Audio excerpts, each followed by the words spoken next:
ವಿದ್ಯಾರ್ಥಿಗಳೇ, ನಿಮಗೆಲ್ಲರಿಗೂ ಶ್ರೀ ಕಾಮಾಕ್ಷಿ ಟ್ಯುಟೋರಿಯಲ್ಗೆ ಸ್ವಾಗತ. ಇವತ್ತು ನಾವು ಎಕ್ಸಾಮಿಗೆ 4 ಮಾರ್ಕ್ಸಿಂದು ಯಾವ್ಯಾವ ರೀತಿ ಕ್ವಶನ್ಸ್ ಕೇಳ್ತಾರಂತ ನೋಡೋಣ.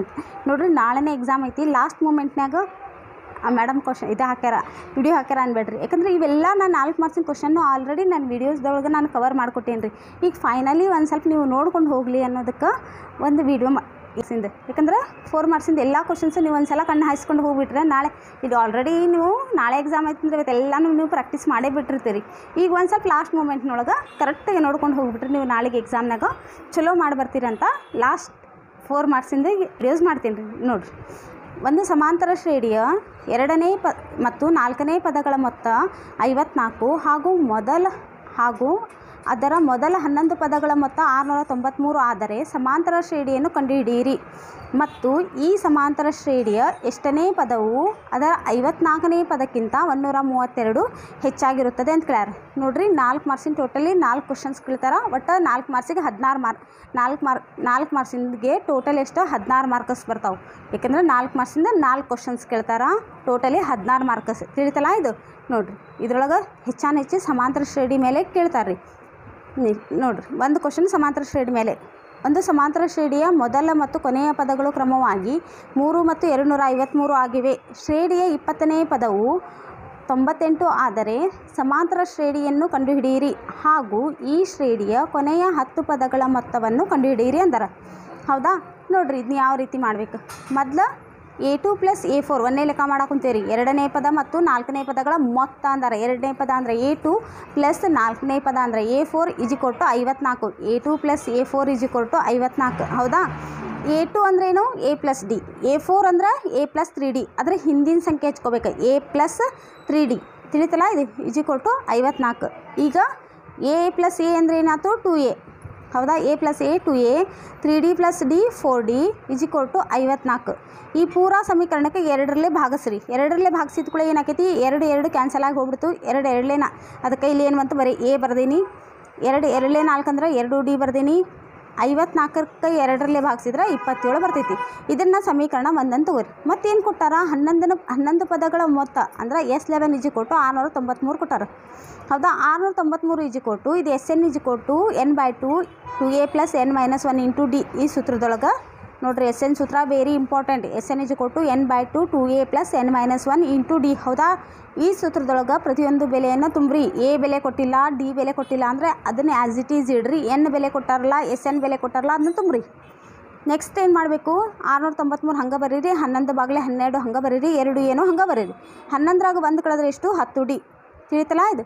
ನೆಕ್ಸ್ಟ್ ಸ್ಟೆಪ್ ಒಳಗೆ 693 ಹಂಗೆ ಬರೀರಿ. 11/2 ಹಂಗೆ ಬರ್ರಿ. ಇದ್ರೊಳಗೆ 2 ಕಾಮನ್ ತಗೋರಿ. 2 ಕಾಮನ್ ತೆಗೆದ್ರೆ ಉಳಿದು A ಪ್ಲಸ್ 2 5 10 ಅಂದ್ರೆ 5D. ಈ ಸ್ಟೆಪ್ ತಿಳಿತಾ? ನೆಕ್ಸ್ಟ್ ನೋಡಿರಿ, ಈಗ ನಾ ಏನು ಮಾಡ್ತೀನಿ ಗೊತ್ತಾ? ಈ A + 5D = ಬರ್ಕೊತೀನಿ. A + 5D = 693. ಇದು ಈ ಕಡೆ ಇಂಟು ಐತಿ. ಈ ಕಡೆ ಬಂದರೆ ಏನಾಕೈತಿ? ಭಾಗಾಕಾರ ಆಕೈತಿ. ಹೌದಾ? 693/11. ಈಗ ನೋಡಿರಿ, A + 5D = ಎಷ್ಟಾಯ್ತು? ಇದನ್ನು ಕಟ್ತಾ ಬಿಡ್ರಿ. 11 1 11, 11 6 66, 3 ಉಳಿತು. 11 3 33 ಅಂದ್ರೆ A + 5D = 63. ಈ ಸ್ಟೆಪ್ ತಿಳಿತಾ? ಈಗ ನಾನು ಸಮೀಕರಣ 2ರೊಳಗೆ ಸಮೀಕರಣ 1ಅನ್ನು ಮೈನಸ್ ಮಾಡ್ತೀನಿ ರೀ. ಮೈನಸ್ ಮಾಡ್ಬೇಕಂದ್ರೆ 2 ಮೇಲೆ ಕೆಳಗೆ ಬರ್ಕೊಂಡು ಚಿಹ್ನೆನ ಚೇಂಜ್ ಮಾಡಬೇಕು. ಕೂಡಿಸೋ ಮುಂದೆ ಚಿಹ್ನೆ ಚೇಂಜ್ ಮಾಡಬಾರ್ದು. ಕಳೀಬೇಕು ಅಂತಂದಮೇಲೆ 2 - 1 ಮಾಡಕೊಂತೀವಿ ಅಂದ್ರೆ ಚಿಹ್ನೆ ಚೇಂಜ್ ಮಾಡಿರಿ. ಯಾವಾಗೂ ನಾಳೆ ಎಕ್ಸಾಮ್ನಾಗ ಇಂಪಾರ್ಟೆಂಟ್ ಟಿಪ್ಸ್ ನೋಡಿರಿ. ಪ್ಲಸ್ ಯಾವಾಗ ನೀವು ಚಿಹ್ನೆ ಚೇಂಜ್ ಮಾಡ್ತಿರಲ್ಲ ಆವಾಗ ಆ ಚಿಹ್ನೆ ಚೇಂಜ್ ಮಾಡಿದ್ದನ್ನು ಕನ್ಸಿಡರ್ ಮಾಡಬೇಕು. ಇದ್ರ ಈಗ 2D ಬಾಜು ಪ್ಲಸ್ ಐತೆ ಅಂತೇಳಿ ಪ್ಲಸ್ಸನ್ನು ಕನ್ಸಿಡರ್ ಮಾಡಬಾರ್ದು. ಅದನ್ನ ಬಿಟ್ಟು ಬಿಡಬೇಕು. ಈಗ ಇಲ್ಲಿ ಪ್ಲಸ್ 5D ಐತಿ, -2D. 5D ಒಳಗೆ 2D ಕಳೆದ್ರೆ 3D. 67ರಾಗ 63 27 ಕಳೆದ್ರೆ 36. D = 36/3. 3 12 ಅಂದರೆ D = 12 ಬಂತು. ಹೌದಾ? ನೋಡಿರಿ, 4 ಮಾರ್ಕ್ಸಿಂದ ಇಂಪಾರ್ಟೆಂಟ್ ಕ್ವಶನ್ಸ್ ಇವೆಲ್ಲನೂ ನೋಡ್ಕೊಂಡು ಹೋಗ್ರಿ. 2 ಕ್ಲಾಸ್ ನೋಡ್ಕೊಂಡು ಹೋದ್ರೆ ಒಂದು ಸ್ವಲ್ಪ ನಿಮ್ಗೆ ಹೆಲ್ಪ್ ಆಗ್ಬೋದು. A + 2D = 27. A + 2 × D ಅಂದರೆ 12 = 27. A + 12 24 = 27. A = 27 - 24. ಹಾಗಂದ್ರೆ A = ಎಷ್ಟು ಬಂತು? 3 ಬಂತು. ಸಮಾಂತರ ಶ್ರೇಣಿಯ ಸಾಮಾನ್ಯ ರೂಪ ಅಂದ್ರೇನು? A + D, A + 2D. ಹೌದಾ? ಪ್ರತಿಯೊಂದ್ರದ್ದು ಬೆಲೆ ತುಂಬ್ರಿ. A ಅಂದ್ರೆ 3, A ಅಂದ್ರೆ 3, D ಅಂದ್ರೆ 12. A ಅಂದ್ರೆ 3 + 2 × D ಅಂದ್ರೆ 12. ನೆಕ್ಸ್ಟ್ 3ಕ್ಕೆ 3 ಹಂಗೆ ಬರೀರಿ. 12ಕ್ಕೆ 3 ಕೂಡಿಸಿದ್ರೆ ಎಷ್ಟು ಬಂತು 15. 12 ಎರಡಲೇ 24. 24ಕ್ಕೆ 3 ಕೂಡಿಸಿದ್ರೆ 27. 3 15 27 ಬಂದು. ಈಗ ಸಮೀಕರಣ ಬಂತು. ನಾವೇನು ಮಾಡ್ಬೇಕು ಇವಾಗ ಎ ಎನ್ ಸೂತ್ರದೊಳಗೆ ನೋಡಿರಿ. A N is equal to A plus ನೋಡಿರಿ A N is equal to ಇಲ್ಲಿ ಲೆಕ್ಕದಾಗ ಏನು ಕೊಟ್ಟಾರ 54ನೇ ಪದ ಅಂದರೆ A54 ಪ್ಲಸ್ 132 ಹಚ್ಕೊಂಡ್ರಿ. ಇಲ್ಲಿ ಎ ಎನ್ ಸೂತ್ರ ಬರೀರಿ ಈ side. A N is equal to A plus N minus 1 into D ಹಚ್ಕೊಂಡೆ. ನೋಡಿರಿ ಎ 54 ಅಂದ್ರೆ ಎ ಪ್ಲಸ್ 53 ಡಿ ಬರಿಬೇಕು. ಅದೇ ಎ 55 ಕೊಟ್ಟಿದ್ರಂದ್ರೆ ಎ ಪ್ಲಸ್ 54 ಡಿ ಬರಿಬೇಕು. ತಿಳಿತಲ್ಲ ಇದು. ಎ 54 ಕೊಟ್ಟಾರಂದ್ರೆ ಈ ಡಿ ಮುಂದೆ ಇದ್ರಕ್ಕಿಂತ ಹಿಂದಿನ ಸಂಖ್ಯೆ ಬರಿಬೇಕು. ಎ ಪ್ಲಸ್ 53 ಡಿ ತಿಳಿತಾ. ನೆಕ್ಸ್ಟ್ 132ಕ್ಕೆ 132 ಹಂಗೆ ಬರೀರಿ. ಈ ಎ ಎರಡು ಕ್ಯಾನ್ಸಲ್ ಆದವು ರೀ. ನೆಕ್ಸ್ಟ್ ನಾ ಏನು ಮಾಡ್ತೀನಿ ಎನ್ ಮೈನಸ್ 1 ಇಂಟು ಡಿ ಅಂದರೆ ಎಷ್ಟು 12. ಈಗ 53ಕ್ಕೆ 53 ಬರೀರಿ ಇಂಟು ಎಷ್ಟು 12 ಪ್ಲಸ್ 132. ಎನ್ ಮೈನಸ್ 1 ಇಂಟು 12 ಈಜ್ ಈಕ್ವಲ್ ಟು ನೋಡಿರಿ ಇವೆರಡುದ್ರಾಗ ಏನು ಕಾಮನ್ ಐತಿ 12ನ್ನು ನಾವು ಕಾಮನ್ ತೊಗೊಂಡ್ಬಿಡ್ತೀನಿ. ಯಾಕಂದ್ರೆ ನಂಗೆ ಕ್ಯಾನ್ಸಲ್ ಮಾಡೋಕ್ಕೆ ಈ ಕಡೆ ನಾವು ಟ್ರಿಕ್ಕಿ ಯೂಸ್ ಮಾಡಬೇಕು. ಇಲ್ಲೆಲ್ಲ ಸುಮ್ಮನೆ 53ಕ್ಕೆ 12 ಗುಣಿಸಿದೆ ಆಮೇಲೆ ಆ ಗುಣಿಸಿದ್ದು ಬಂದಿದ್ದಕ್ಕೆ 132 ಗುಣಿಸಿದೆ ಮಾಡಿದರೆ ಎಕ್ಸಾಮ್ನಾಗ ಲೆಂದಿ ಆಕೈತಿ. ನಿಮ್ಗೆ ಎಕ್ಸಾಮ್ನಾಗ ಟೈಮ್ ಸಾಕಾಗಂಗಿಲ್ಲ ರೀ. ಮ್ಯಾಥ್ಸ್ ಪೇಪರ್ನಾಗ ಎಷ್ಟು ಶಾರ್ಟ್ಕಟ್ ಮಾಡ್ಕೊಂಡು ಹೋಗ್ತಿಲ್ಲ ಅಷ್ಟು ಈಸಿ. ಈಗ ನಾ 12ನ್ನು ಕಾಮನ್ ತೊಗೊಂಡ್ಬಿಟ್ರೆ 12ನ್ನು ಕಾಮನ್ ತೆಗ್ರಿ. ಇಲ್ಲಿ ಉಳಿದಿದ್ದೇನೋ 53 ಬರೀರಿ. 12 ಎಷ್ಟಲೇ 132 ಅಂದ್ರೆ 12 11 ನೋಡಿರಿ. 12 ಒಂದಲೇ 12 ಮಾಡಿದ್ರಿ 1 ಉಳಿತು 12 ಆತ. 12 ಒಂದಲೇ 12 ಅಂದ್ರೆ 11 ಬಂತು. ನೆಕ್ಸ್ಟ್ ಸ್ಟೆಪ್ಳಗೆ ಈ 12 ಕ್ಯಾನ್ಸಲ್ ಆಗಿಬಿಟ್ಟು ಉಳಿದಿದ್ದೇನಿಲ್ಲೇ N minus 1 is equal to 53ಕ್ಕೆ 11 ಕೂಡಿಸಿದ್ರೆ 64. N is equal to 64. ಈ ಮೈನಸ್ 1 ಈ ಕಡೆ ಬಂದ್ರೆ ಪ್ಲಸ್ 1. 64 ಪ್ಲಸ್ 1 ಅಂದರೆ ಎಷ್ಟಾಕೈತಿ 65. ತಿಳಿತಲ್ಲ ಇದು. ನೆಕ್ಸ್ಟ್ ಅದರೊಳಗೆ ಮತ್ತು ಇನ್ನೊಂದು ಸಮಾಂತರ ಶ್ರೇಣಿ ಮೇಲೆ ಕ್ವಶನ್ ಕೊಟ್ಟಾರ ನೋಡಿರಿ. ಇನ್ನೊಮ್ಮೆ ಬೇಕಂದ್ರೆ ಕ್ವಶನ್ ಪೂರಾ ನೀವು ನೋಡ್ಕೊರಿ. ಈ ವಿಡಿಯೋ ಲೆಂದಿ ಆತಂದ್ರೆ ನಾಳೆಗೆ ಎಕ್ಸಾಮ್ ನೋಡಿರಿ. ಲೆಂದಿ ಮಾಡೋಂಗಿಲ್ಲ. ಅದಕ್ಕೆ ನಾ ಫಾಸ್ಟಾಗಿ ಹೇಳಾಕೊತೀನಿ. A is equal to 3. N is equal to L is equal to 253. A20 is equal to 98. A20 ಅಂದರೆ A plus 19 D is equal to 98. ನೋಡಿರಿ 20 ಬಂದೈತಂದ್ರೆ ಅದಕ್ಕಿಂತ ಹಿಂದಿನ ಸಂಖ್ಯೆ ಹಚ್ಕೊಂಡ್ಬಿಡೋದು. ಎ ಅಂದ್ರೆ 3 plus 19 D is equal to 98. 19 D is equal to 98 plus 3 ಈ ಕಡೆ ಬಂದ್ರೆ minus 3. 19 D is equal to ಎಷ್ಟು ಬಂತು 95. ಡಿ ಈಜ್ ಈಕ್ವಲ್ ಟು 95 ಬಾಗ್ಲೆ 19. 19 ಒಂದಲೇ 19 5ಲೇ ಡಿ ಈಜ್ ಈಕ್ವಲ್ ಟು 5 ಬಂತು. ಈಗ ಸಮಾಂತರ ಶ್ರೇಣಿಯ ಸಾಮಾನ್ಯ ರೂಪ ಅಂದ್ರೇನು A plus D A plus 2 D. ಹೌದಾ. ಇದರೊಳಗೆ ಎಲ್ಲ ಬೆಲೆ ತುಂಬ್ರಿ. ಎ ಬೆಲೆ ಡಿ ಬೆಲೆ ತುಂಬಿ 3 ಬಂತು. 5 ಪ್ಲಸ್ 3 ಆಯ್ತು. 3 ಪ್ಲಸ್ 2 ಇಂಟು 5 ಹೌದಾ. 5 ಎರಡಲೇ 10 10 3 13. 5ಕ್ಕೆ 3 ಕೊಡಿಸಿದ್ರೆ 8 3. ನೋಡಿರಿ ಕೊನೆಯ ಪದದಿಂದ ಪ್ರಾರಂಭಗೊಂಡಾಗ ಉಂಟಾದ ಶ್ರೇಣಿ ಏನಾಕೈತಿ A N minus D A N minus 2 D. A N ಅಂದರೆ ಎಷ್ಟು ಕೊಟ್ಟಾರ 253. ಎ ಎನ್ ಅಂದರೆ 253 ಮೈನಸ್ ಡಿ ಅಂದ್ರೆ 5. ಎ ಎನ್ ಅಂದರೆ 253 ಮೈನಸ್ 2 ಇಂಟು ಡಿ ಅಂದ್ರೆ 5 ಹೌದಾ. 253 ಹಂಗೆ ಬರೀರಿ. 253ಆಗ 5 ಕಳೆದ್ರೆ 248. 5 ಎರಡಲೇ 10 ಮಾಡಿರಿ. ಆ 253ಆಗ 10 ಕಳೆದ್ರೆ 243. ಈಗ ಇದೇನು ನಮ್ಗೆ ಸಮೀಕರಣ ಇದೇನು ಬಂತಲ್ಲ ಇದು ಶ್ರೇಣಿ ಒಳಗೆ. ಇದರೊಳಗೆ ಎ ಅಂದರೆ ಎಷ್ಟು 253. ಡಿ ಅಂದರೆ 248ರಾಗ 253 ಕಳೆದ್ರೆ ಎಷ್ಟು ಬಂತು D is equal to minus 5. N is equal to 10. ಈಗ ಇದನ್ನು S N is equal to ಸೂತ್ರದೊಳಗೆ ಬೆಲೆ ತುಂಬ್ರಿ. S N is equal to N by 2 2a plus N minus 1 into D. ಇದರೊಳಗೆ ಈ ಪ್ರತಿಯೊಂದು ಬೆಲೆಯನ್ನು ಆದೇಶಿಸ್ರಿ. ಆದೇಶಿಸಿದ್ರೆ ಇಲ್ಲಿ ನೋಡಿರಿ ಇದು ಆದೇಶಿಸಿದ್ರೆ ಆಲ್ರೆಡಿ ನಿಮ್ಗೆ ಗೊತ್ತೈತಿ. 2 ಒಂದಲೇ 2 5ಲೇ 10 5ಕ್ಕೆ 5 ಹಂಗೆ ಬರ್ರಿ. 253ಕ್ಕೆ ಇಂಟು 2 ಮಾಡಿದ್ರೆ 506. 10ರಾಗ 1 ಕಳೆದ್ರೆ 9. 9 5ಲೇ 45. ಇಲ್ಲಿ ಪ್ಲಸ್ ಬಂತು 9. ಇಲ್ಲಿ ಮೈನಸ್ 5 ಐತೆ ಅಂದ್ರೆ 9 5ಲೇ 45 ಪ್ಲಸ್ ಇಂಟು ಮೈನಸ್ 45. ಹಂಗಂದ್ರೆ 506 ಒಳಗೆ ಏನು ಮಾಡ್ಕೋಬೇಕು ನಾವು 45ನ್ನು ಕಳೆದ್ರೆ 461. ಈ 461ಕ್ಕೆ 5ರಲ್ಲಿ ಗುಣಿಸಿದ್ರೆ ಎಷ್ಟು ಬರ್ತೈತಿ 2500 2305. ತಿಳಿತಲ್ಲ ಇದು. ನೋಡಿರಿ ನೆಕ್ಸ್ಟ್ ಕ್ವಶನ್ ಗ್ರಾಫ್ನ ಅಂತೂ ಎಕ್ಸ್ಪ್ಲೇನ್ ಮಾಡೋಂಗಿಲ್ಲ ರೀ. ಯಾಕೆಂದ್ರೆ ನಾನು ಗ್ರಾಫ್ ಮೇಲೆ ಒಂದು ಡಿಟೇಲ್ ಕ್ಲಾಸ್ ಮಾಡಿಬಿಟ್ಟೀನಿ. ಅದೊಂದು ಸ್ವಲ್ಪ ಲಾಸ್ಟ್ ಮೂಮೆಂಟ್ ಒಳಗೆ ನೀವೇನು ನೋಡ್ಕೋರಿ. ಅದು ಇಂಪಾರ್ಟೆಂಟ್ 4 ಮಾರ್ಕ್ಸಿನ ಕ್ವಶನ್ ಅನ್ನೋದಕ್ಕೆ ನಾನು ಇದರೊಳಗೆ ಇನ್ಕ್ಲೂಡ್ ಮಾಡೇನಿ. ಅದು ಗ್ರಾಫಿನ ಕ್ವಶನ್ 4 ಮಾರ್ಕ್ಸಿಗೆ ಇಂಪಾರ್ಟೆಂಟ್ ಗ್ಯಾರಂಟಿ. ನಾಳೆ ಕ್ವಶನ್ಯಾಗ ಕೇಳ್ತಾರೆ ಗ್ರಾಫಿನ ಕ್ವಶನ್ಸ್. ಗ್ರಾಫ್ ಒಳಗೆ ಮೇನ್ಲಿ ನೀವು ಮಾಡ್ಕೋಬೇಕಾಗಿದ್ದು ಈ ರೀತಿ ಈ ಬಾಕ್ಸನ್ನು ನೀವು ಪರ್ಫೆಕ್ಟ್ ಕರೆಕ್ಟಾಗಿ ನೀವು ಬಾಕ್ಸನ್ನು ಬರ್ಕೊಂಡ್ರಿ ಅಂದ್ರೆ ಗ್ರಾಫನ್ನು ಈಸಿಯಾಗಿ ಮಾಡ್ಬೋದು ರೀ. ನೀವು ಕ್ವಿಕ್ಕಾಗಿ ಒಂದು ಸಲ ನಾನು ಗ್ರಾಫಿಂದು ವಿಡಿಯೋ ಮಾಡೀನಿ ನೋಡ್ಕೊಂಬಂದುಬಿಡ್ರಿ. ಇದನ್ನೇನು ನಾ ಎಕ್ಸ್ಪ್ಲೇನ್ ಮಾಡೋಂಗಿಲ್ಲ ರೀ. ನೀವು ಎಕ್ಸ್ ಬೆಲೆ ವಾಯ್ ಬೆಲೆ ನೋಡಿರಿ ಎಕ್ಸ್ ಬೆಲೆ ನೀವು ಬರ್ಕೋಬೇಕು. ಇದ್ರೊಳಗೆ ಆ ಎಕ್ಸ್ ಬೆಲೆ ಏನು ಬಂದಿರ್ತಿರಲ್ಲ ಅದನ್ನು ತುಂಬಿ ನೋಡಿರಿ 2 into 0 plus y is equal to 8 ಆಕೈತಿ. ವಾಯ್ ಈಜ್ ಈಕ್ವಲ್ ಟು ಏನಾಕೈತಿ 2 × 0 ಅಂದರೆ 0, ಅದಕ್ಕೆ y = 8 ಆಕೈತಿ. ಒಂದಷ್ಟೇ ಹೇಳೀನಿ. ಈ ಥರ ನೀವು ಬೆಲೆ ತುಂಬಿಕೊಂಡು ಗ್ರಾಫ್ ಒಳಗೆ ಯಾವಾಗೂ ಪ್ರಮಾಣವನ್ನು ಬರಿಬೇಕು. ಎಕ್ಸ್ ಅಕ್ಷ y ಅಕ್ಷದೆಲ್ಲ ಬೆಲೆ ತಗೊಳ್ರಿ. ಆಮೇಲೆ ಇವೇನು ಪಾಯಿಂಟ್ಸ್ ಬಂದಿರ್ತಾವಲ್ಲ ಆ ಪಾಯಿಂಟ್ಸನ್ನು ಗುರ್ತು ಎರಡೂ ಸಮೀಕರಣಗಳನ್ನು, ಎರಡೂ ಸರಳ ರೇಖೆಗಳನ್ನು ಎಳೀರಿ. ಆ ಎರಡೂ ಸರಳ ರೇಖೆಗಳು ಎಲ್ಲಿ ಕೂಡ್ಕೊಂಡಿರ್ತಲ್ಲ ಅವ ಏನು ಆ ಸಮೀಕರಣದ ಎಕ್ಸ್ ಮತ್ತು ವಾಯ್ದಾಗ ಬೆಲೆ ತಿಳಿತಲ್ಲ. ಇದು ಗ್ರಾಫನ್ನಂತರೂ ಎಲ್ಲರೂ ಮಾಡಿ ಬರ್ತಿಲ್ಲ, ಗ್ರಾಫ್ ಬಿಟ್ಟು ಬರೋಕೆ ಹೋಗ್ಬೇಡ್ರಿ. ಗ್ರಾಫಿನಷ್ಟು ಈಸಿ ಕ್ವಶನ್ ಯಾವುದೂ ಇಲ್ಲ. ತಿಳಿತಲ್ಲ ನೋಡಿರಿ. ಇಲ್ಲ ಗ್ರಾಫಿಂದು ನೋಡಿರಿ, ಕೋಷ್ಟಕ ಏನು ರಚನೆ ಮಾಡ್ತಿರಲ್ಲ ಅದಕ್ಕೆ 2 ಕೋಷ್ಟಕ ರಚನೆ ಮಾಡ್ತೀರಿ, ಅದಕ್ಕೊಂದು ಮಾರ್ಕಸ್. ಬಿಂದುಗಳನ್ನು ಏನು ಗುರುತಿಸಿ ಸರಳ ರೇಖೆಯನ್ನು ಎಳಿತಿರಲ್ಲ ಅದಕ್ಕೆ 1 ಮಾರ್ಕಸ್. ಛೇದಿಸುವ ಬಿಂದುಗಳನ್ನು ಗುರುತಿಸಿ ಎಕ್ಸ್ ಮತ್ತು ವಾಯ್ ಬೆಲೆಗಳನ್ನು ಬರ್ತಿಲ್ಲ ಅದಕ್ಕೆ 1 ಮಾರ್ಕ್ಸ್. ಟೋಟಲ್ ಇದೆ 4 ಮಾರ್ಕ್ಸಿಂದ ಇಂಪಾರ್ಟೆಂಟ್ ಕ್ವಶನ್ ಅಂದರೆ ವೆರಿ ಇಂಪಾರ್ಟೆಂಟ್ ಕ್ವಶನ್. ಇದಾ ಕ್ವಶನ್ ಕೇಳ್ತಾರಂತೆ ನೋಡಿರಿ. ಗ್ರಾಫ್ ಕೇಳ್ತಾರ, ಆದರೆ ಇವೇನು ಸಮೀಕರಣ ಅದಾವಲ್ಲ ಇವನ್ನ ಒಂದು ಸ್ವಲ್ಪ ಚೇಂಜಸ್ ಮಾಡಿ ಕೇಳ್ತಾರೆ ಅಷ್ಟೇ ರೀ. ಗ್ರಾಫಿಗೆ ಮಾರ್ಕ್ಸಿಗೆ ಕೇಳ್ತಾರ. ಆದ್ರೆ ಇವೆರಡೂ ಸಮೀಕರಣದಾಗ ಅವ್ರಿಗೆ ಎಂಥದೇ ಸಮೀಕರಣ ಕೊಟ್ಟರು ನೀವು ಎಕ್ಸ್ ಮತ್ತು ವಾಯ್ ಬೆಲೆಯನ್ನು ಈ ರೀತಿ ಬರ್ಕೊಂಡು ಕಂಡು ಹಿಡ್ಕೋಬೇಕು. ತಿಳಿತಲ್ಲ ಇದು. ಮತ್ತು ಮೇಡಮ್ ರೀ ನೀವು ಇವತ್ತು ಮಾಡಿಸಿದ್ರಿ ನೈಟ್, ನಾಳೆ ಅದ ಕ್ವಶನ್ ಬರಲಿಲ್ಲ ಅನ್ಬೇಡ. ಗ್ರಾಫ್ ಗ್ಯಾರಂಟಿ ಬರ್ತೈತೆ ರೀ. ಸಮೀಕರಣ ಅವರು ಯಾವ್ದು ಬೇಕಾದರೂ ಕೊಟ್ಟರು ನೀವು ಈಸಿಯಾಗಿ ಮಾಡ್ಬೋದಿಲ್ಲ ರೀ. ನಿಮ್ಗೆ ಒಂದು ಸಲ ಸ್ಟೆಪ್ಸ್ ತಿಳಿತಂದ್ರೆ ಸಾಕು, ನಿಮ್ಗೆ ಎಂಥದೇ ಲೆಕ್ಕ ಕೊಟ್ಟರು ಮಾಡ್ಬೋದು. ಅದಕ್ಕೆ ಇಷ್ಟು ದಿನದಿಂದ ನೀವೆಲ್ಲ ಪ್ರಾಕ್ಟೀಸ್ ಮಾಡಿರಲ್ಲ. ನೆಕ್ಸ್ಟ್ ನೋಡಿರಿ, ಇದು ವೆರಿ ಇಂಪಾರ್ಟೆಂಟ್ ಪ್ರಮೇಯ ನೋಡಿರಿ. ಎರಡೂ ತ್ರಿಭುಜಗಳಲ್ಲಿ ಅನುರೂಪ ಕೋನಗಳು ಸಮವಾದರೆ ಅವುಗಳ ಅನುರೂಪ ಬಾಹುಗಳ ಅನುಪಾತಗಳು ಸಮ ಅಥವಾ ಸಮಾನುಪಾತದಲ್ಲಿರುತ್ತವೆ. ಆದ್ದರಿಂದ ಆ ಎರಡೂ ತ್ರಿಭುಜಗಳು ಸಮರೂಪವಾಗಿರುತ್ತವೆ ಅಂತ ಸಾಧಿಸಬೇಕು. ಹೌದಾ? ಯಾವಾಗ ನಾ ಏನು ಹೇಳಿ ನಿಮ್ಗೆ ಪ್ರಮೇಯ ಬಂದ್ಕೊಳ್ಳೆ ಮೊದಲು ಡೈಗ್ರಾಮ್ ತೆಗಿಬೇಕು. ದತ್ತ ಸಾಧನೆಯ ರಚನೆ ಸಾಧನೆ ಬರಿಬೇಕು. ನೋಡಿರಿ, ದತ್ತ ಏನೈತಿಲ್ಲೇ ನೀವು ತ್ರಿಭುಜ ರಚನೆ ಮಾಡ್ಕೊತೀರಿ. ದತ್ತ ಅಂದ್ರೆ ತ್ರಿಭುಜ ABC ಮತ್ತು ತ್ರಿಭುಜ DEF ಒಳಗೆ ಸಮಕೋನೀಯಗಳು ಅಂದಾರಂದ್ರೆ ಕೋನ A ಕ ಕೋನ D, ಕೋನ B ಕ ಕೋನ E, ಕೋನ E ಕ ಕೋನ F ಸಮ ಅದಾವ ಅಂತ ಬರಿಬೇಕು. ಬರಿತಿರಲ್ಲ. ನೆಕ್ಸ್ಟ್ ಸಾಧನೀಯ ಅಂದರೆ ಏನು ಸಾಧಿಸ್ಬೇಕು ನಾವೀಗ? AB / DE = BC / EF = AC / DF.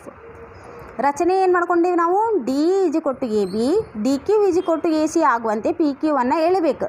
ಸಾಧನೆ ಅಂದ್ರೆ ನೋಡಿರಿ, ಸಾಧನೆ ಒಳಗೆ ಫಸ್ಟ್ ತ್ರಿಭುಜ DPQ ಮತ್ತು ತ್ರಿಭುಜ ABCಗಳಲ್ಲಿ ಕೋನ BAC = ಕೋನ POQ, ಇದು ದತ್ತ ಪ್ರಕಾರ. ನೆಕ್ಸ್ಟ್ AB = DP, ಯಾಕಂದ್ರೆ ಇದು ರಚನೆಯ ಪ್ರಕಾರ. ನೋಡಿರಿ, AC = DQ, ಯಾಕಂದ್ರೆ ಇದು ರಚನೆಯ ಪ್ರಕಾರ.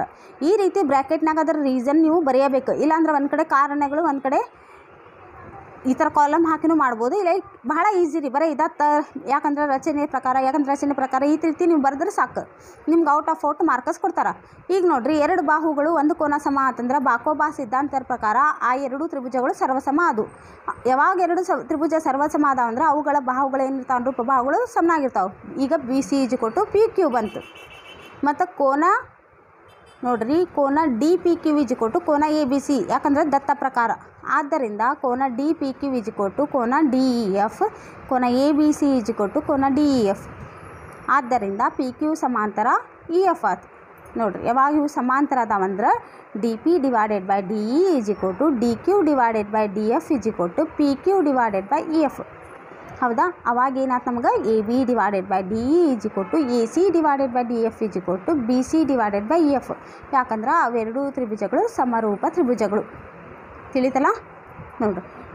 ಇದೇ ಮೆಥಡ್ ನೋಡಿರಿ. ನಿನ್ನೆ ಒಬ್ಬರು ಕೇಳಿದ್ರು, ಮೇಡಮ್ ಇದು ಕ್ವಶನ್ ಆನ್ಸರ್ ಒಳಗೆ ಹಿಂಗೆ ಮಾಡ್ತಾರಲ್ರಿ, ಅದೇ ಟೈಪ್ ಮಾಡಿದ್ರೆ ನಮ್ಮ ಮಾರ್ಕಸ್ ಕೊಡ್ತಾರೇನ್ರಿ? ಇಲ್ಲ, ನೀವು ಪಠ್ಯ ಪುಸ್ತಕದೊಳಗೆ ಯಾವ ವಿಧಾನ ಐತಲ್ಲ ಆ ವಿಧಾನದಿಂದ ಸಾಧಿಸಿದ್ರು ನಿಮ್ಗೆ ಏನು ಕೊಡ್ತಾರೆ? ಪೂರ್ಣ ಅಂಕಗಳನ್ನು ಕೊಡ್ತಾರೆ. ತಿಳಿದಲ್ಲ ಇದು? ಈಗ ನಾ ಮಾಡ್ಸೇನಲ್ಲ ಅದು ಮೆಥಡ್ ಮಾಡಿದ್ರಂತೂ ಬಹಳ ನೀವು ಔಟ್ ಆಫ್ ಮಾರ್ಕಸ್ ಅಂತೀರಿ. ಅದೇ ರೀತಿ ನೀವು ಇಲ್ರಿ ಮೇಡಮ್ ನಾ ಟೆಕ್ಸ್ಟ್ ಬುಕ್ನಾಗ ಕೊಟ್ಟಂಗೆ ಮಾಡ್ತೀನಿ ಅಂದ್ರೆ ಅದು ಮಾಡಿದ್ರು ಪೂರಾ ಮಾರ್ಕಸ್ ಕೊಡ್ತಾರೆ. ಆದರೆ ಟೆಕ್ಸ್ಟ್ ಬುಕ್ನಾಗ ಯಾವ ರೀತಿ ಸ್ಟೆಪ್ಸ್ ಫಾಲೋ ಮಾಡಿರಲ್ಲ ಅದೇ ರೀತಿ ಸ್ಟೆಪ್ಸನ್ನು ನೀವು ಫಾಲೋ ಮಾಡಿರಬೇಕು. ನೆಕ್ಸ್ಟ್ ನೋಡಿರಿ, ಚಿತ್ರದಲ್ಲಿ ಸಮತಟ್ಟಾದ ನೆಲದ ಮೇಲಿರುವ ನೇರವಾದ ಕಂಬದ ತುದಿಯಿಂದ ನೆಲದ ಮೇಲಿನ ಒಂದು ಗೂಟಕ್ಕೆ 20 ಮೀಟರ್ ಉದ್ದವಿರುವಂತೆ ಒಂದು ಹಗ್ಗವನ್ನು ಬಿಗಿದು ಕಟ್ಟಲಾಗಿದೆ. ಹಗ್ಗವು ನೆಲದೊಂದಿಗೆ 30 ಡಿಗ್ರಿ ಕೋನವನ್ನು ಉಂಟು ಮಾಡಿದೆ. ಒಬ್ಬ ಸರ್ಕಸ್ ಕಲಾವಿದನು ಈ ಹಗ್ಗವನ್ನು ಹತ್ತಿ ಕಂಬದ ತುದಿಯನ್ನು ತಲುಪಿ ಅಲ್ಲಿಂದ ಅವನು ಅದೇ ನೆಲದ ಮೇಲೆ ನೇರವಾಗಿ ನಿಂತಿರುವ ಮತ್ತೊಂದು ಕಂಬದ ತುದಿಯನ್ನು ವೀಕ್ಷಿಸಿದಾಗ ಉಂಟಾಗುವ ಉನ್ನತ ಕೋನವು 60 ಡಿಗ್ರಿ ಆಗಿರುತ್ತದೆ.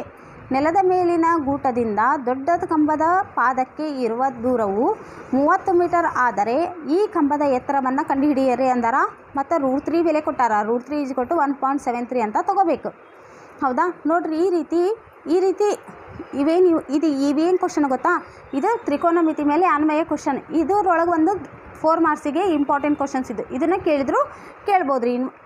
ಕೇಳ್ಬೋದೇನೋ. ಮೋಸ್ಟ್ಲಿ ಭಾಳ ಅಂದರೆ ಕೇಳ್ತಾರೆ ಈ ಕ್ವಶನ್ಸ್. ಇವು ಅಪ್ಲೈಡ್ ಕ್ವಶನ್ಸ್. ನೋಡಿರಿ, ಇದರೊಳಗೆ ಯಾವ ರೀತಿ ನೋಡಿರಿ, ಈ ರೀತಿ ಡೈಗ್ರಾಮನ್ನು ರಚನೆ ಅವರ ಕೊಟ್ಟಾರ. ಈಗ ನಾವೇನು ಮಾಡ್ಕೋಬೇಕು ಗೊತ್ತಾ? ತ್ರಿಭುಜ OAB ಒಳಗೆ sin 30 ಅಂದರೆ ಏನಪ್ಪ? AB / AO ಪಾರ್ಶ್ವಬಾಹು ಬಾಗ್ಲೆ ವಿಕರ್ಣ. ಹೌದಾ? sin 30 ಅಂದ್ರೆ ಅಭಿಮುಖ ಬಾಹು ಬಾಗ್ಲೆ ಏನದು? ಸಾರಿ, ಆಗಲೇ ಪಾರ್ಶ್ವಬಾಹು ಹೇಳಿದ್ನಲ್ಲ. ಇಲ್ಲ, ಸೈನ್ ಅಂದರೆ ಯಾವಾಗೂ ಪಾರ್ಶ್ವಬಾಗ್ಲೆ ವಿಕರ್ಣ. sin 30 ಅಂದ್ರೆ ಅಭಿಮುಖ ಬಾಹು ಬಾಗ್ಲೆ ವಿಕರ್ಣ. ಅಭಿಮುಖ ಅಂದ್ರೆ ಇಲ್ಲಿ ಏನೈತಿ? AB / AO ತಿಳಿತಲ್ಲ ಇದು. ಸೈನ್ ಅಂದ್ರೆ ಅಭಿಮುಖ ಬಾಹು ಬಾಗ್ಲೆ ವಿಕರ್ಣ ಬರ್ಕೊಂಡ್ರಿ. AB / AO ಬರ್ಕೊಂಡ್ರಿ. sin 30 ಬೆಲೆ ಎಷ್ಟ್ರಿ? ಕಾಲಮ್ನ ಹೇಳ್ಕೊಟ್ಟಿನಿ ಒಂದು ಕ್ಲಾಸ್, ಫುಲ್ ಇಂಪಾರ್ಟೆಂಟ್. ಹೌದಾ? sin 30 ಅಂದ್ರೆ 1/2 AB / 20. ಹೌದಾ? ಈಗ ಇದನ್ನು ಓರೆ ಗುಣಾಕಾರ ಮಾಡಿರಿ. 20 ಇಲ್ಲಿ ಬಂತು. 2 × 20, ಅದಕ್ಕೆ AB = 10 metre. Next tan 30 degree = ಎಷ್ಟು? tan 30 ಅಂದರೆ ಏನಾಕೈತಿ? AB / OB. ಹೌದಾ? tan 30 ಡಿಗ್ರಿ ಅಂದ್ರೆ 1/√3 10 / OB. ಈಗ ಇದನ್ನು ಓರೆ ಗುಣಾಕಾರ ಮಾಡಿರಿ. OB = ಏನು ಬಂತು? 10√3. ಹಾಗಂದ್ರೆ BD ಅಂದರೆ ಏನು? OD ಒಳಗೆ OBನ ಮೈನಸ್ ಮಾಡಿದರೆ ನಮ್ಗೆ BD ಬರ್ತೈತಾ? ಹಂಗಂದ್ರೆ OD ಅಂದರೆ ಎಷ್ಟು? 10 OD ಅಂದರೆ ಎಷ್ಟು? 30. ಹೌದಾ? ಫುಲ್ OD ಅಂದರೆ ಎಷ್ಟು ಕೊಟ್ರ? 30 ಮೈನಸ್ OB ಅಂದ್ರೆ 10√3. ಹೌದಾ? = AE. ಈಗ ನಮಗೆ AE ಬೆಲೆ ಸಿಕ್ತು. ಹೌದಾ?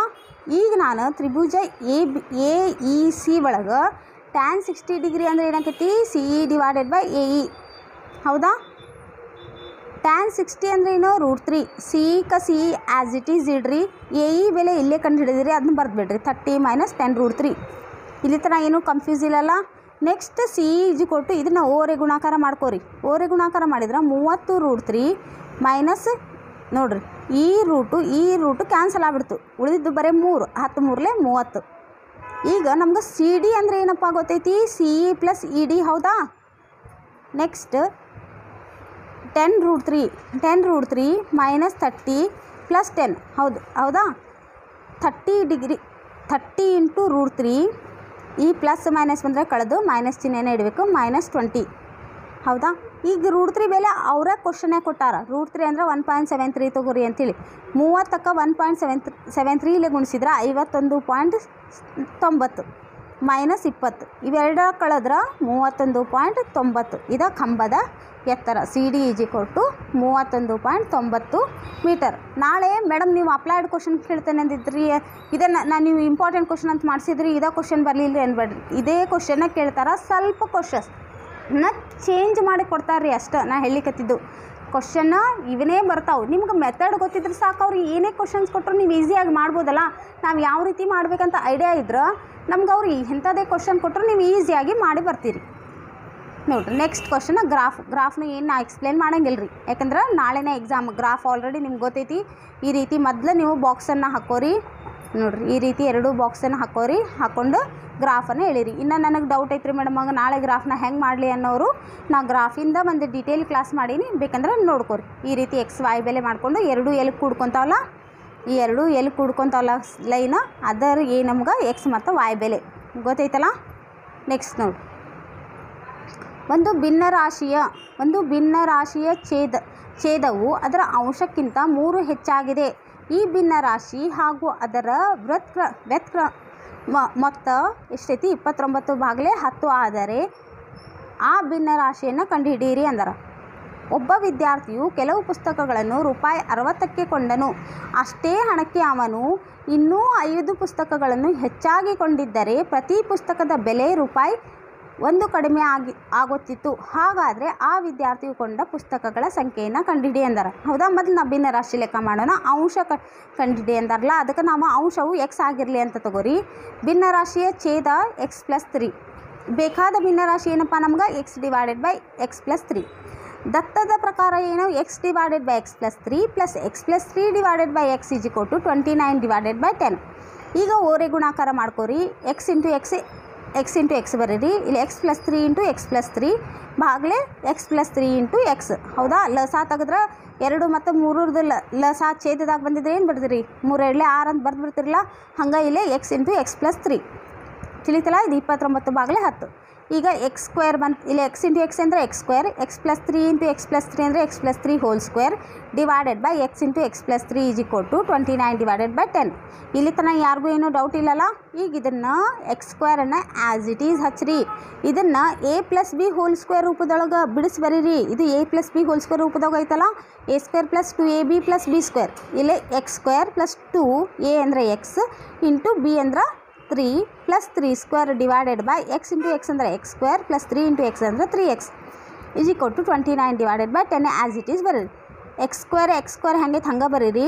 3 2 6x, 3 3 9 ಭಾಗಲೇ x² + 3x = 29/10. ಇಷ್ಟು ಸ್ಟೆಪ್ ತಿಳಿತಾ. ನೆಕ್ಸ್ಟ್ ಸ್ಟೆಪ್ ಒಳಗೆ ಏನು ಮಾಡ್ಕೋರಿ, 2 ನೋಡಿರಿ. x² ಅಂದರೆ 2x², 6x + 9 ಹಂಗೆ ಬರೀರಿ. /x² + 3x ಹಂಗೆ ಬರೀರಿ. 29/10 ಹಂಗೆ ಬರ್ರಿ. ಈಗ ಓರೆ ಗುಣಾಕಾರ ಮಾಡ್ರಪ್ಪ. ಓರೆ ಗುಣಾಕಾರ ಹೆಂಗೆ ಮಾಡ್ತೀರಿ? ಇದನ್ನು ಇಲ್ಲಿ ತರಬೇಕು, ಇದನ್ನು ಇಲ್ಲಿ ಗುಣಿಸ್ಬೇಕು. 10 × 2x² + 6x + 9 = 29 × x² + 3x. ಈ 10ರಲ್ಲೇ ಇದಕ್ಕೆ ಪ್ರತಿಯೊಂದು ಗುಣಿಸನ್ನು ಇಲ್ಲಿ ಹಚ್ಚಿರಿ. 10 2 20x², 10 6 60x, 10 9 90 = 29x². 29ಕ್ಕೆ 3 ಗುಣಿಸಿದ್ರೆ 87x.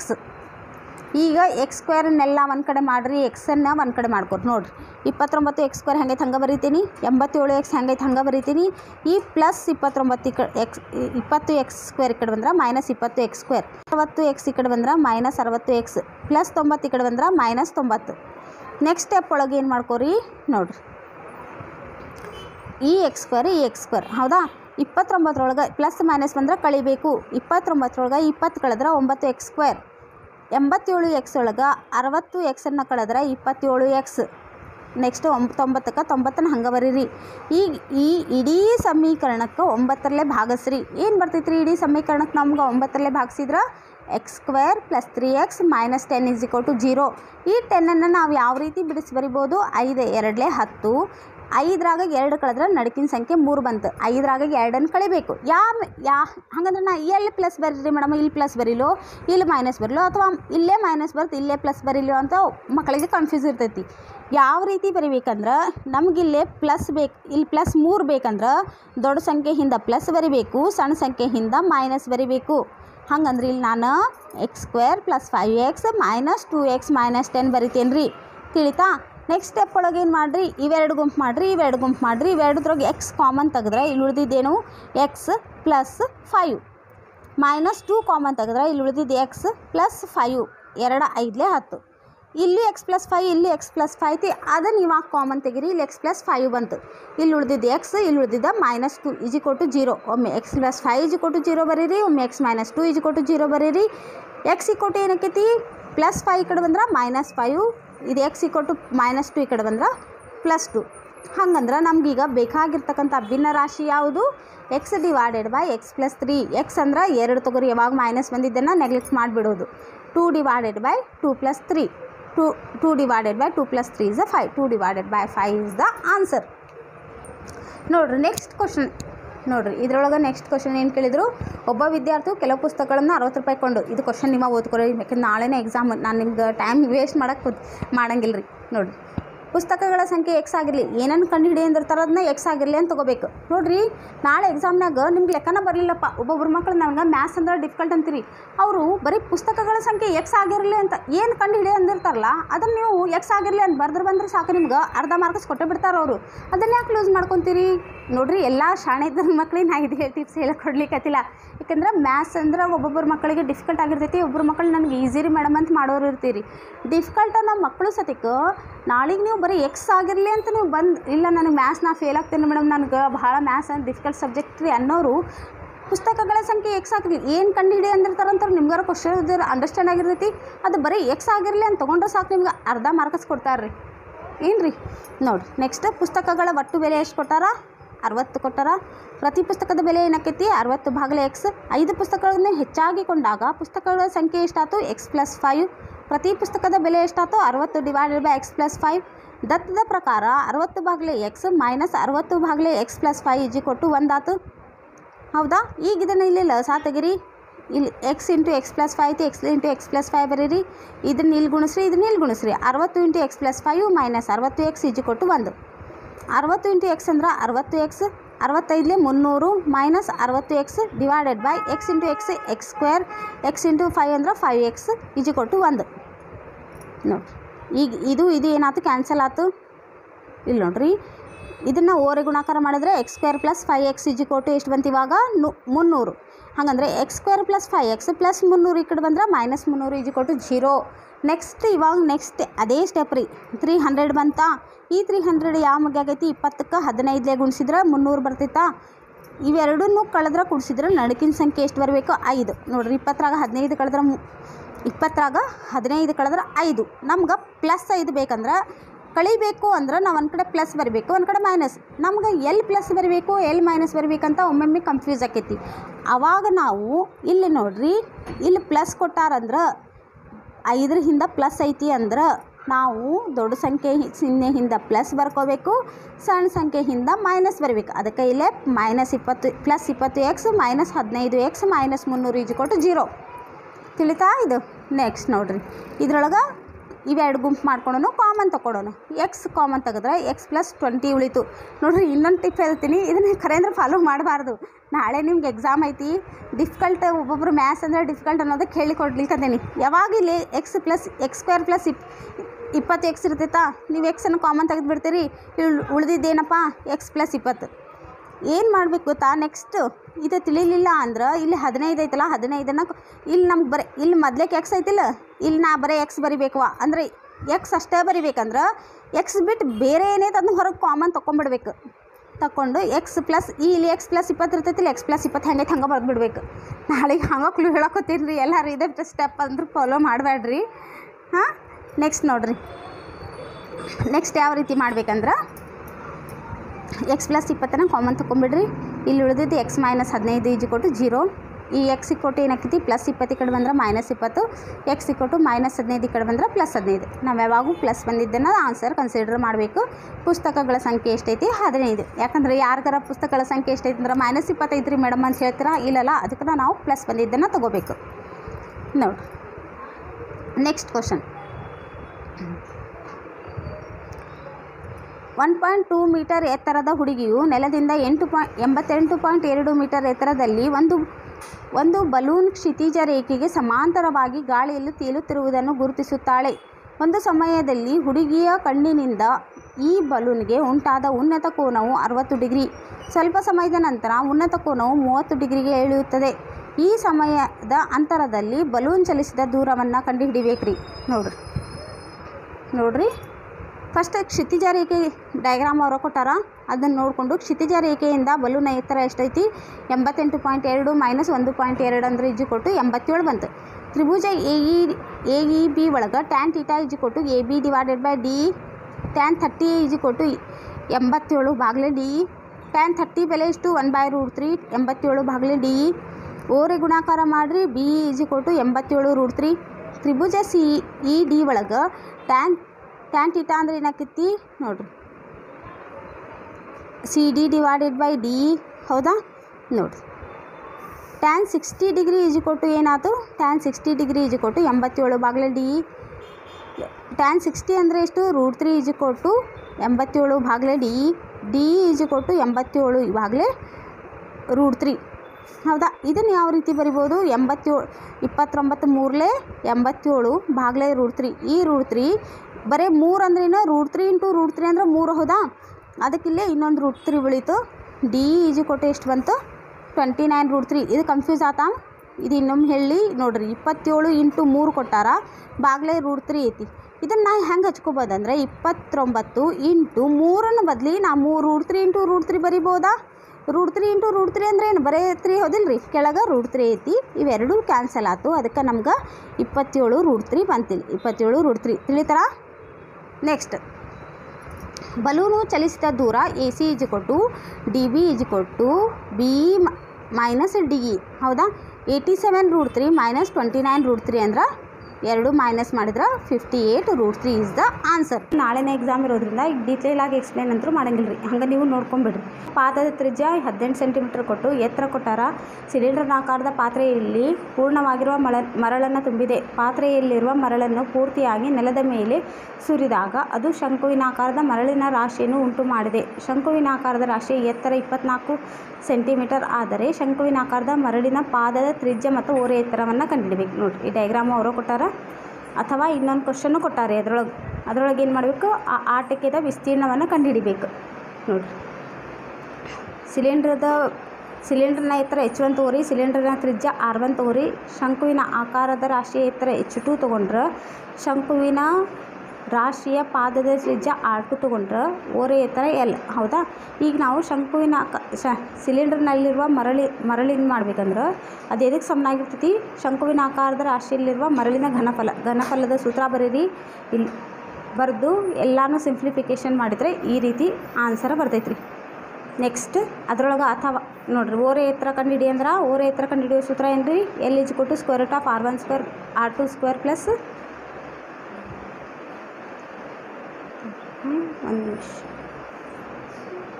ಈ ರೀತಿ ಓರೆ ಎತ್ತರವನ್ನು ಕಂಡುಹಿಡಿಬೇಕು. L = √r2² ಪ್ಲಸ್ h2² ಮಾಡಿ ಈ ರೀತಿ ಓರೆ ಎತ್ತರನ ಕಂಡುಹಿಡಿಯಿರಿ. ನೆಕ್ಸ್ಟ್ ಅದು ಎರಡನೇ ಕ್ವಶನ್, ಇನ್ನೊಂದು ಅಥವಾ ಕ್ವಶನ್ ಕೊಟ್ಟಿರ್ತಲ್ಲ ಅದರದ್ದು ಈ ರೀತಿ ಓರೆ ಎತ್ತರದ್ದು ಮತ್ತು ಸೇಮ್ ಕ್ವಶನ್ಸ್ ಎಲ್ಲ ನಾವು ಆಲ್ರೆಡಿ ಮಾಡ್ಸೇನು ರೀ ನಿಮ್ಗೆ. ನೋಡಿರಿ, ಈ ರೀತಿ ಲೆಕ್ಕನ ಮಾಡಿ ನೋಡಿ. ಶಂಕುವಿನ ಪಾರ್ಶ್ವ ಮೇಲ್ಮೈ ವಿಸ್ತೀರ್ಣ ಪ್ಲಸ್ ಅರ್ಧಗೋಳದ ಪಾರ್ಶ್ವ ವಿಸ್ತೀರ್ಣ. ಶಂಕುವಿನ ಪಾರ್ಶ್ವ ಮೇಲ್ಮೈ ವಿಸ್ತೀರ್ಣ ಕಂಡುಹಿಡಿಯೋ ಸೂತ್ರ ಏನು? πr. ಅರ್ಧಗೋಳದ ಪಾರ್ಶ್ವ ವಿಸ್ತೀರ್ಣ ಕಂಡುಹಿಡಿಯೋ ಸೂತ್ರ 2πr². ಇಲ್ಲಿ πr ಕಾಮನ್ ತೆಗೆದು L + 2r ಉಳಿತೈತಿ.